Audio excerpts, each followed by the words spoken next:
ആകാശവാണി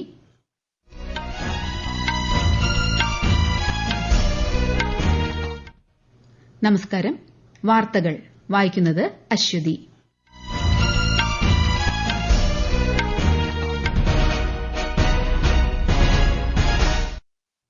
പ്രധാന വാർത്തകൾ.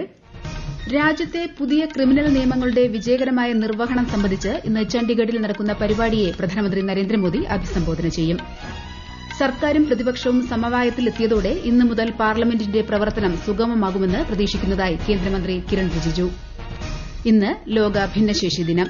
ദിവ്യാംഗരുടെ ശാക്തീകരണത്തിനായി ഏർപ്പെടുത്തിയ ദേശീയ പുരസ്കാരങ്ങൾ രാഷ്ട്രപതി ദ്രൌപദി മുർമു ന്യൂഡൽഹിയിൽ സമ്മാനിക്കും. ഫെയ്ഞ്ചൽ ചുഴലിക്കാറ്റിന്റെ പ്രഭാവത്താൽ വടക്കൻ കേരളത്തിൽ ഇന്ന് ശക്തമായ മഴയ്ക്ക് സാധ്യത. കാസർഗോഡ്, മലപ്പുറം, തൃശൂർ, ആലപ്പുഴ ജില്ലകളിലെ വിദ്യാഭ്യാസ സ്ഥാപനങ്ങൾക്ക് അവധി. ആലപ്പുഴ ദേശീയപാതയിലെ കളർകോട് കെഎസ്ആർടിസി ബസും കാറും കൂട്ടിയിടിച്ച് 5 മരണം. ഏഷ്യാകപ്പ് ജൂനിയർ പുരുഷ ഹോക്കി സെമി ഫൈനലിൽ ഇന്ത്യ ഇന്ന് മലേഷ്യയെ നേരിടും. വാർത്തകൾ വിശദമായി. രാജ്യത്തെ പുതിയ ക്രിമിനൽ നിയമങ്ങളുടെ വിജയകരമായ നിർവ്വഹണം സംബന്ധിച്ച് ചണ്ഡിഗഡിൽ നടക്കുന്ന പരിപാടിയിൽ പ്രധാനമന്ത്രി നരേന്ദ്രമോദി പങ്കെടുക്കും. സുരക്ഷിത സമൂഹം, വികസിത ഇന്ത്യ, ശിക്ഷയിൽ നിന്ന് നീതിയിലേക്ക് എന്നതാണ് പരിപാടിയുടെ പ്രമേയം. ഈ വർഷം ജൂലൈ 1-നാണ് ഭാരതീയ ന്യായ സംഹിത, ഭാരതീയ നാഗരിക് സുരക്ഷാ സംഹിത, ഭാരതീയ സാക്ഷ്യ അധിനിയം എന്നീ നിയമങ്ങൾ നടപ്പിലാക്കിയത്. പാർലമെന്റ് സ്തംഭനം അവസാനിപ്പിക്കാൻ സർക്കാരും പ്രതിപക്ഷ കക്ഷികളും സമവായത്തിലെത്തിയതോടെ ഇന്ന് മുതൽ ലോക്സഭയുടെയും രാജ്യസഭയുടെയും പ്രവർത്തനം സുഗമമാകും. ശീതകാല സമ്മേളനത്തിന്റെ സുഗമമായ നടത്തിപ്പിന് കക്ഷി നേതാക്കൾ പിന്തുണ ഉറപ്പു നൽകിയതായി പാർലമെന്ററി കാര്യമന്ത്രി കിരൺ റിജിജു വ്യക്തമാക്കി. पक्ष के ओर से भी कई डिमांड रखे हैं. जो बिजनेस एडवाइजरी कमेटी में संविधान पे चर्चा होने का प्रस्ताव था, उसको सरकार ने मंजूरी दिया है. हम लोग फ्राइडे सैटरडे को संविधान पे चर्चा होगी. लोकसभा में पहले हम लोग चर्चा करेंगे. उसके बाद 16 और 17 को राज्यसभा में संविधान पर चर्चा होगा. ഭരണഘടന അംഗീകരിച്ചതിന്റെ 75ാം വാർഷികം ആഘോഷിക്കുന്നതിന്റെ ഭാഗമായി ഈ മാസം 13, 14 തീയതികളിൽ ലോക്സഭയിൽ പ്രത്യേക ചർച്ച നടക്കും. രാജ്യസഭയിൽ ഡിസംബർ 16, 17 തീയതികളിലായിരിക്കും ചർച്ച. ലോക്സഭാ സ്പീക്കർ ഓം ബിർല ഇന്നലെ വിളിച്ചു ചേർത്ത യോഗമാണ് വഴിത്തിരിവായത്. ഫെയ്ഞ്ചൽ ചുഴലിക്കാറ്റിന്റെ പ്രഭാവത്താൽ കേരളത്തിൽ കനത്ത മഴ തുടരുന്നു. വടക്കൻ കേരളത്തിൽ ഇന്ന് ശക്തമായ മഴയ്ക്ക് സാധ്യതയുണ്ടെന്ന് കേന്ദ്ര കാലാവസ്ഥാ വകുപ്പ് അറിയിച്ചു. വിശദാംശങ്ങളിലേക്ക്. അതിശക്തമായ മഴയ്ക്ക് സാധ്യതയുള്ളതിനാൽ കണ്ണൂർ, കാസർഗോഡ് ജില്ലകളിൽ ഇന്ന് ഓറഞ്ച് ജാഗ്രത പ്രഖ്യാപിച്ചിട്ടുണ്ട്. മലപ്പുറം, കോഴിക്കോട്, വയനാട് ജില്ലകളിൽ മഞ്ഞ ജാഗ്രതയാണ്. അതിതീവ്ര മഴ സാധ്യത തുടരുന്ന സാഹചര്യത്തിൽ സംസ്ഥാനത്ത് 4 ജില്ലകളിലെ വിദ്യാഭ്യാസ സ്ഥാപനങ്ങൾക്ക് ജില്ലാ കളക്ടർ അവധി പ്രഖ്യാപിച്ചു. കാസർഗോഡ്, മലപ്പുറം, തൃശൂർ, ആലപ്പുഴ ജില്ലകളിലാണ് അവധി. കോട്ടയം ജില്ലയിൽ ദുരിതാശ്വാസ ക്യാമ്പുകൾ പ്രവർത്തിക്കുന്ന സ്കൂളുകൾക്കും സ്ഥാപനങ്ങൾക്കും അവധിയായിരിക്കും. മുൻകൂട്ടി നിശ്ചയിച്ച പരീക്ഷകൾക്ക് മാറ്റമുണ്ടാകില്ല. ലക്ഷദ്വീപിൽ 5-ാം തീയതി വരെ ശക്തമായ കാറ്റിനും ഒറ്റപ്പെട്ട കനത്ത മഴയ്ക്കും സാധ്യതയുണ്ടെന്നും കാലാവസ്ഥാ വിഭാഗം മുന്നറിയിപ്പ് നൽകി. അതേസമയം ഫെയ്ഞ്ചൽ ചുഴലിക്കാറ്റ് കരതൊട്ട പുതുച്ചേരിയിലും തമിഴ്നാട്ടിലും വ്യാപക നാശമാണുണ്ടായത്. തമിഴ്നാട്ടിൽ ഇതുവരെ 13 പേർക്ക് മഴക്കെടുതിയിൽ ജീവൻ നഷ്ടമായിട്ടുണ്ട്. ദുരിതാശ്വാസ പ്രവർത്തനങ്ങൾക്കായി 2000 കോടി രൂപ അനുവദിക്കണമെന്ന് ആവശ്യപ്പെട്ട് തമിഴ്നാട് മുഖ്യമന്ത്രി എം കെ സ്റ്റാലിൻ പ്രധാനമന്ത്രി നരേന്ദ്രമോദിക്ക് കത്തയച്ചു. കനത്ത മഴയെ തുടർന്ന് പുതുച്ചേരി, തിരുവണ്ണാമലയിൽ ഉണ്ടായ ഉരുൾപൊട്ടലിൽ കാണാതായ 7 പേരുടെയും മൃതദേഹങ്ങൾ കണ്ടെത്തി. കണ്ണൂർ പഴശ്ശി റിസർവോയറിൽ അധിക ജലം ഒഴുകിയെത്തുന്നതിനാൽ രാവിലെ 8 മണി മുതൽ ഡാമിന്റെ ഷട്ടറുകൾ തുറക്കും. ഡാമിന്റെ താഴെ ഭാഗത്തുള്ള ജനങ്ങൾ ജാഗ്രത പാലിക്കണം. മഹാരാഷ്ട്രയിൽ മുതിർന്ന നേതാക്കളായ കേന്ദ്ര ധനമന്ത്രി നിർമ്മല സീതാരാമനെയും ഗുജറാത്ത് മുൻ മുഖ്യമന്ത്രി ശ്രീ വിജയ് രൂപാണിയെയും കേന്ദ്ര നിരീക്ഷകരായി ബിജെപി നിയോഗിച്ചു. ശ്രീമതി നിർമ്മല സീതാരാമനും ശ്രീ വിജയ് രൂപാണിയും പുതുതായി തിരഞ്ഞെടുക്കപ്പെട്ട ബിജെപി എംഎൽഎമാരുമായി ഇന്ന് വൈകിട്ട് മുംബൈയിൽ കൂടിക്കാഴ്ച നടത്തുമെന്നാണ് സൂചന. ബിജെപി നിയമസഭാ കക്ഷിയോഗം നാളെ ചേരും. പ്രധാനമന്ത്രി നരേന്ദ്രമോദിയുടെ സാന്നിധ്യത്തിൽ മറ്റന്നാൾ വൈകുന്നേരം മുംബൈയിലെ ആസാദ് മൈതാനിയിലാണ് മഹായുതി സർക്കാരിന്റെ സത്യപ്രതിജ്ഞ. ഇന്ന് ലോക ഭിന്നശേഷി ദിനം. ദിവ്യാംഗരുടെ ശാക്തീകരണത്തിനായി ഏർപ്പെടുത്തിയ ദേശീയ പുരസ്കാരങ്ങൾ രാഷ്ട്രപതി ദ്രൌപദി മുർമു ഡൽഹിയിൽ സമ്മാനിക്കും. 33 വ്യക്തികൾക്കും സ്ഥാപനങ്ങൾക്കുമാണ് പുരസ്കാരം നൽകുന്നത്. ഭിന്നശേഷിയുള്ളവരുടെ ജീവിതം സമ്പന്നമാക്കാൻ ലക്ഷ്യമിട്ടുള്ള 16 സംരംഭങ്ങളുടെ അനാച്ഛാദനം കേന്ദ്രമന്ത്രി വീരേന്ദ്രകുമാർ നിർവഹിക്കും. അന്താരാഷ്ട്ര ഭിന്നശേഷി ദിനാഘോഷം ഉണർവ് 2024 മുന്നോടിയായി തിരുവനന്തപുരത്ത് വിളംബര ഘോഷയാത്ര സംഘടിപ്പിച്ചു. ഗവൺമെന്റ് വിമൻസ് കോളേജ് അങ്കണത്തിൽ നിന്നും വഴുതക്കാട് വരെയാണ് വിളംബര ഘോഷയാത്ര നടന്നത്. അതിനിടെ കണ്ണൂർ ജില്ലയിൽ സാമൂഹ്യനീതി വകുപ്പ് ഇന്ന് നടത്താൻ നിശ്ചയിച്ചിരുന്ന ഉണർവ് 2024 ഭിന്നശേഷി കായികമേള അതിതീവ്ര മഴ മുന്നറിയിപ്പ് ലഭിച്ച സാഹചര്യത്തിൽ മറ്റൊരു തീയതിയിലേക്ക് മാറ്റിവച്ചു. ഈ വാർത്തകൾ ആകാശവാണിയിൽ നിന്ന്.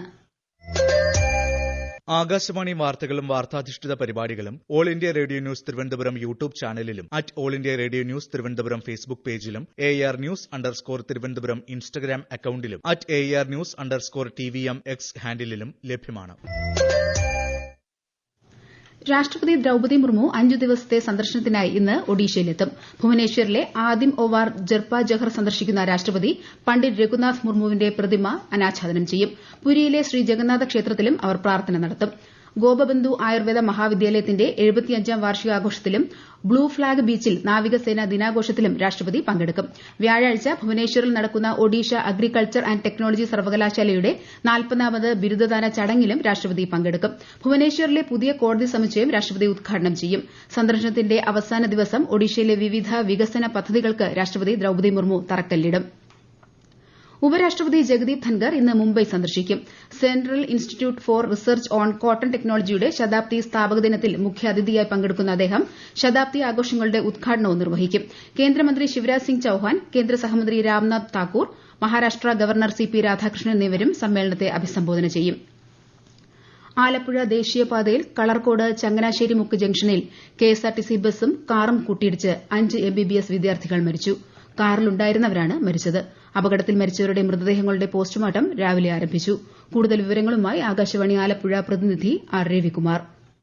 ആലപ്പുഴ വണ്ടാനം TD മെഡിക്കൽ കോളേജിലെ 1ാം വർഷ MBBS വിദ്യാർത്ഥികളായ കോട്ടയം പൂഞ്ഞാർ സ്വദേശി ആയുഷ് ഷാജി, പാലക്കാട് സ്വദേശി ശ്രീദീപ് വത്സൻ, മലപ്പുറം സ്വദേശി B ദേവാനന്ദൻ, കണ്ണൂർ വേങ്ങര സ്വദേശി മുഹമ്മദ് അബ്ദുൽ ജബ്ബാർ, ലക്ഷദ്വീപ് സ്വദേശി മുഹമ്മദ് ഇബ്രാഹിം എന്നിവരുടെ ജീവനാണ് നഷ്ടപ്പെട്ടത്. ഇവർക്കെല്ലാം 19 വയസ്സേ ഉള്ളൂ.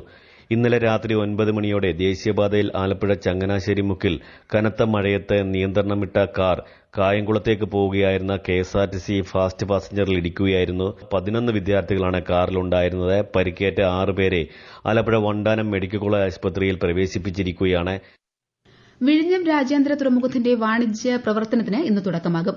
ഔദ്യോഗിക ചടങ്ങുകളില്ലാതെയാണ് പ്രവർത്തനം തുടങ്ങുക. ജൂലൈയിൽ ആരംഭിച്ച ട്രയൽ റൺ ഇന്നലെ പൂർത്തിയായി. ഇക്കാലയളവിൽ 1.5 ലക്ഷം കണ്ടെയ്നർ ചരക്ക് തുറമുഖം കൈകാര്യം ചെയ്തു. തുറമുഖത്തിന്റെ കമ്മീഷനിംഗ് അടുത്ത മാസം ഉണ്ടാകും. തുറമുഖം രാജ്യത്തിന് സമർപ്പിക്കുന്ന ചടങ്ങിൽ പ്രധാനമന്ത്രി നരേന്ദ്രമോദി പങ്കെടുക്കുമെന്നാണ് സൂചന. ഏഷ്യാകപ്പ് ജൂനിയർ പുരുഷ ഹോക്കി സെമി ഫൈനലിൽ നിലവിലെ ചാമ്പ്യന്മാരായ ഇന്ത്യ ഇന്ന് മലേഷ്യയുമായി ഏറ്റുമുട്ടും. ഇന്ത്യൻ സമയം രാത്രി 8:30 ഒമാനിലെ മസ്കറ്റിലാണ് മത്സരം. പൂൾ എയിൽ ദക്ഷിണ കൊറിയയെ തോൽപ്പിച്ച് ഇന്ത്യ 1ാം സ്ഥാനത്തെത്തി. ഇന്ന് നടക്കുന്ന മറ്റൊരു സെമിയിൽ പാകിസ്ഥാനും ജപ്പാനും തമ്മിലാണ് മത്സരം. നാളെയാണ് ഫൈനൽ. അണ്ടർ 19 ഏഷ്യാകപ്പ് ഏകദിന ക്രിക്കറ്റിൽ ജപ്പാനെതിരെ ഇന്ത്യയ്ക്ക് 211 റൺസിന്റെ ജയം.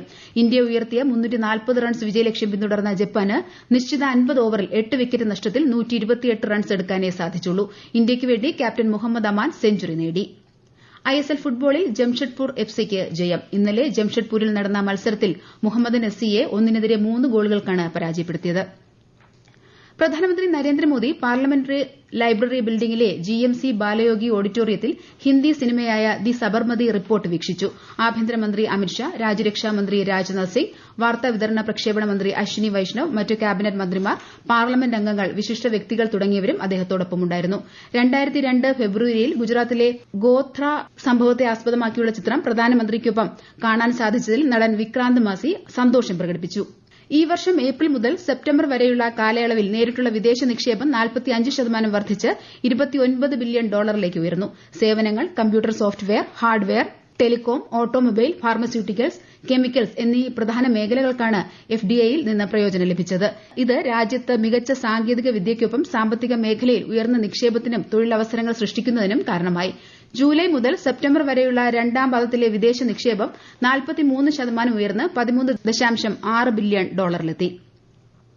സൈബർ തട്ടിപ്പ് വഴി 4 കോടി തട്ടിയെടുത്ത കേസിൽ പ്രതികളായ 2 പേരെ മധ്യപ്രദേശിൽ വെച്ച് Kozhikode city cyber crime police പിടികൂടി. ഓൺലൈൻ തട്ടിപ്പ് വഴി കോഴിക്കോട് സ്വദേശിയിൽ നിന്ന് 4 കോടി രൂപ തട്ടിയെടുത്ത പ്രതികളെയാണ് സൈബർ പോലീസ് സംഘം സാഹസികമായി അറസ്റ്റ് ചെയ്തത്. പ്രധാന വാർത്തകൾ വീണ്ടും. രാജ്യത്തെ പുതിയ ക്രിമിനൽ നിയമങ്ങളുടെ വിജയകരമായ നിർവ്വഹണം സംബന്ധിച്ച് ഇന്ന് ചണ്ഡിഗഡിൽ നടക്കുന്ന പരിപാടിയെ പ്രധാനമന്ത്രി നരേന്ദ്രമോദി അഭിസംബോധന ചെയ്യും. സർക്കാരും പ്രതിപക്ഷവും സമവായത്തിലെത്തിയതോടെ ഇന്നു മുതൽ പാർലമെന്റിന്റെ പ്രവർത്തനം സുഗമമാകുമെന്ന് പ്രതീക്ഷിക്കുന്നതായി കേന്ദ്രമന്ത്രി കിരൺ റിജിജു. ഇന്ന് ലോക ഭിന്നശേഷി ദിനം. ദിവ്യാംഗരുടെ ശാക്തീകരണത്തിനായി ഏർപ്പെടുത്തിയ ദേശീയ പുരസ്കാരങ്ങൾ രാഷ്ട്രപതി ദ്രൌപദി മുർമു ന്യൂഡൽഹിയിൽ സമ്മാനിക്കും. ഫെയ്ഞ്ചൽ ചുഴലിക്കാറ്റിന്റെ പ്രഭാവത്താൽ വടക്കൻ കേരളത്തിൽ ഇന്ന് ശക്തമായ മഴയ്ക്ക് സാധ്യത. കാസർഗോഡ്, മലപ്പുറം, തൃശൂർ, ആലപ്പുഴ ജില്ലകളിലെ വിദ്യാഭ്യാസ സ്ഥാപനങ്ങൾക്ക് അവധി. ആലപ്പുഴ ദേശീയപാതയിലെ കളർകോട് KSRTC ബസും കാറും കൂട്ടിയിടിച്ച് 5 മരണം. ഏഷ്യാകപ്പ് ജൂനിയർ പുരുഷ ഹോക്കി സെമി ഫൈനലിൽ ഇന്ത്യ ഇന്ന് മലേഷ്യയെ നേരിടും. വാർത്തകൾ കഴിഞ്ഞു. അടുത്ത വാർത്താ പ്രക്ഷേപണം 12:30.